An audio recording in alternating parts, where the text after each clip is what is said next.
کفر کی تو شاید ریاست چل جائے، ظلم کی ریاستیں کے ساتھ اب کیا ہے، ایک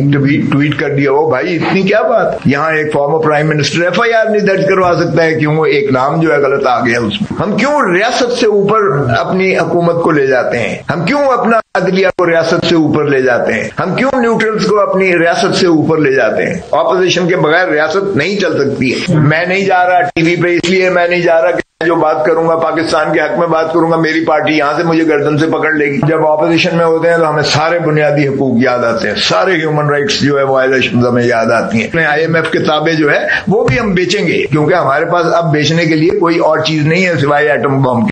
بڑی دلچسپ گفتگو آپ کر رہے تھے اس میں ذرا چاہتا ہوں کہ آپ کا ذرا ایکسپیرینس ایز گورنر، آپ ظاہر ہے کانسٹیٹیوشنل ایکسپرٹ بھی ہیں، ذرا یہ سارا میں سمجھنا چاہ رہا تھا آپ سے کہ کہاں خرابی ہو رہی ہے نظام میں، کس جگہ پہ ہم why are we falling so short? سب سے پہلے یہ بتائیں، بہت سے فیصلے ہوئے پچھلے ہفتے میں جس پر بڑی تنقید ہوئی، جو لیگل فریٹرنٹی تھی، لیگل کمیونٹی نے بہت سی چیزوں کے اوپر بڑا اپنا ویو دیا، کیا گورنر ڈی نوٹیفائی کر سکتا ہے چیف منسٹر کو کھوسا صاحب؟ پہلا تو کاشف وہ اپنا تصحیح کر لیجئے گا کہ وہ وکلا کنونشن نہیں تھی جس میں میں خطاب کر رہا تھا، یہ ساؤتھ ایشین یہ ایک فورم تھا تھنک ٹینکس کا، رائٹرز کا اور جرنلسٹ کا، تو اس میں مجھے مدعو کیا گیا تھا، اور یہ ایک راؤنڈ ٹیبل کانفرنس ٹائپ تھی جس میں انہوں نے پاکستان کے جو کانسٹیٹیوشنل کرائسس پر مجھ سے جو ہے انہوں نے سوال جواب کیے تھے، اور میرا انہوں نے مدعا لیا تھا، اور وہ ہم نے چلا بھی دیا، وہ ہم نے چلا دیا جو آپ نے گفتگو کی تھی۔ اچھا جی، آپ نے شاید ساری نہیں چلائی ہے، اگر ساری چلائیں تو آپ کو پورا پاکستان کی تاریخ کا ہی سارا پس منظر نظر آ جائے گا۔ سر میں چلا دوں گا، تجھے فکر نہ کرو، میں ساری بنا کے رکھی تھی ہے، ڈونٹ وری۔ آج اس انحطاط پر پہنچے ہیں، میں نے وہ اپنے دل کی ہوک ساری کھل کے جو ہے قوم کے سامنے اور اپنے آپ کو بھی جھنجھوڑا ہے، اور ساری قوم کو بھی میں نے باور کروایا ہے کہ دھرتی ماں سے پیار کرنا سیکھے۔ اچھا، آپ کے سوال کا جواب اب آپ دے گی، جو آپ نے کہا کہ کیا گورنر جو ہے وہ ڈی نوٹیفائی کر سکتا ہے، تو دیکھیں آرٹیکل 130 سب آرٹیکل 7 میں گورنر کا اختیار، میں خود گورنر رہا ہوں، اور میں تو آپ کو پتہ ہی ہے کہ چیف منسٹر محترم شہباز شریف صاحب تھے، اور ان کی تقریباً ساری سمریز کو میں نے مسترد کیا تھا، کیونکہ میری نظر میں وہ آئین اور قانون سے متصادم تھی، اور آرڈیننسز بھی سارے میں نے ریجیکٹ کیے کہ the governor is not satisfied, I am not satisfied, کوئی ایسی جو ہے ایمرجنسی ایگزسٹ کرتی ہے کہ بائی پاس کر کے آرڈیننس کیے جائیں، وہ چونکہ اس میں الفاظ جو آئین میں ہیں وہ دا گورنر اف سیٹسفائیڈ۔ اب یہاں بھی لفظ ہے دا گورنر اف سیٹسفائیڈ، دیکھیں اف سیٹسفائیڈ کے آگے انہوں نے کیا لکھا آئین میں کہ the chief minister has lost the confidence of the house۔ اب یہ اس کی کوئی whimsical اور arbitrary جو ہے یہ اپروچ نہیں ہے کہ ایک ایسا چیف منسٹر جو یعنی اس انداز سے آیا ہو جس طرح ہم نے دیکھا کہ عددی برتری جو ہے انہوں نے ثابت کر کے، اور سپریم کورٹ کے اس فیصلے کے تحت کہ 180 جو ہے وہ پی ٹی آئی کے پاس ممبر ہیں اور 10 جو ہے پی ایم ایل اے کیو کے ہیں، جس پارلیمانی پارٹی نے متفقہ طور پر کہا کہ محترم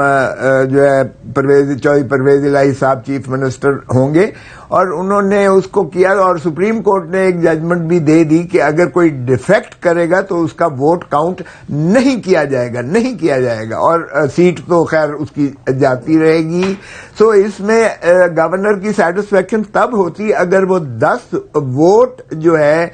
اگر وہ ریبیل کر جاتے، یعنی وہ اس پہ عدم اعتماد کا اظہار کر دیتے، تو پھر 186 ان کے پاس نہ رہتے، کیونکہ تو آپ یہ کہہ رہے ہیں کہ کوئی تو وجہ ہوتی کہ جس میں لگتا کہ تحریک انصاف کے لوگ چھوڑ کر چلے گئے ہیں، کاف کے چھوڑ کے چلے گئے ہیں، تو گورنر کو لگتا کہ وہ نمبر کم ہو گئے ہیں، گورنر ایک دن صبح اٹھے اور انہوں نے کہا جی اعتماد کا ووٹ لے لیں، کیا یہ درست ہے؟ نہیں کاشف، پی ٹی آئی کے ممبر چھوڑنے کا سوال ہی پیدا نہیں ہوتا ہے، کیونکہ ان کے ووٹ کاؤنٹ نہیں ہوں گے، ہاں، یا مستعفی ہو جائیں، وہ استعفیٰ دے جائیں، اور ان کا استعفی ایکسپٹ ہو جائے. اگر ان کا ووٹ سپریم کورٹ نے کہہ دیا کہ they are bound by the allegiance on which they have been elected by that political party اور ان کی پارلیمانی پارٹی کا فیصلہ ہے, تو اس سے وہ انحراف نہیں کر سکتے, اور انحراف کریں گے تو وہ کاؤنٹ نہیں ہوگا. تو آپ یہ کہہ رہے ہیں سر گورنر کا فیصلہ ایک سیاسی فیصلہ تھا کہ آپ اعتماد کا ووٹ لیں. میں سمجھتا ہوں کہ یہ ان کا فیصلہ جو ہے whimsical تھا, آربیٹری تھا, کیپریشس تھا. آپ اس کو جو نام دے لیں. تو اردو میں بتائیں نا اس کو, بہت سارے لوگ اس کو سمجھ نہیں پائیں گے whimsical کو یا کیپریشس کو. آپ یہ کہہ رہے ہیں کہ اس نے اپنی ویسے ہی فیصلہ کر لیا کہ چلو یار میں آج اعتماد کا ووٹ لینے کا کہہ دیتا ہوں. ہاں, اور خصوصاً دیکھیں جب سر اگر آپ گورنر ہوتے, چلیں مجھے یہ بتائیں, آپ گورنر ہوتے آپ یہ کہتے اس کو کہ اعتماد کا ووٹ لیں چیف منسٹر کو؟ نہیں, وہ تو جو آپ نے کلپس چلائی ہے میں نے تو بالکل میں ریزسٹ کرتا, اس لیے کہ میں آئینی طور پر اپنا اختیارات سے متجاوز نہیں جا سکتا, اس لیے میں تو اس بات کو ریزسٹ کرتا. ریزسٹ سے مراد یہ ہے کہ آپ نہ کرتے, آپ یہ کام. یہ درست ہے, میں نہ کرتا, میں بالکل نہ کرتا. اور میں نے اس میں یہی کہا ہے, میں نے اس کو اون کرتا ہوں جو پچھلا میں نے بیان دیا, اگرچہ وہ پریس ٹاک نہیں تھی, پریس کانفرنس نہیں تھی, ایک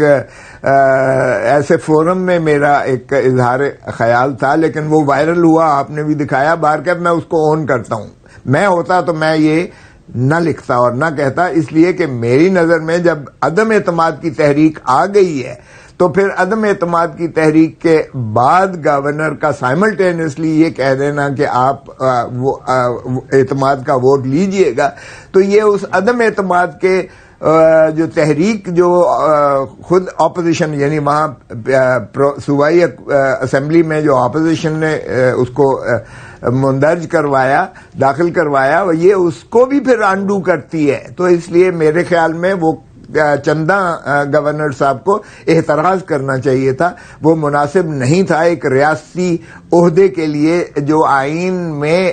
ہیڈ آف دی پروونس ہے. اگرچہ چیف ایگزیکٹو تو وہ ہے, لیکن ایک ہیڈ آف دا پروونس کو جو منصب دیا گیا ہے آئین میں, وہ اتنا معتبر میں سمجھتا ہوں ہے کہ اس کا تقاضا متقاضی تھا اس بات کا کہ وہ اس سے احتراز کرتے, اور وہ اگر کوئی ٹیمپٹیشن یا کوئی ڈائریکشن تھی بھی تو اس کو ریزسٹ کرتے ہیں. بالکل ٹھیک ہے. سو آپ یہ کہہ رہے ہیں کہ گورنر کو یہ اعتماد کا ووٹ لینے کا نہیں کہنا چاہیے تھا. دوسری طرف سر جی یہی میں کہہ رہا ہوں.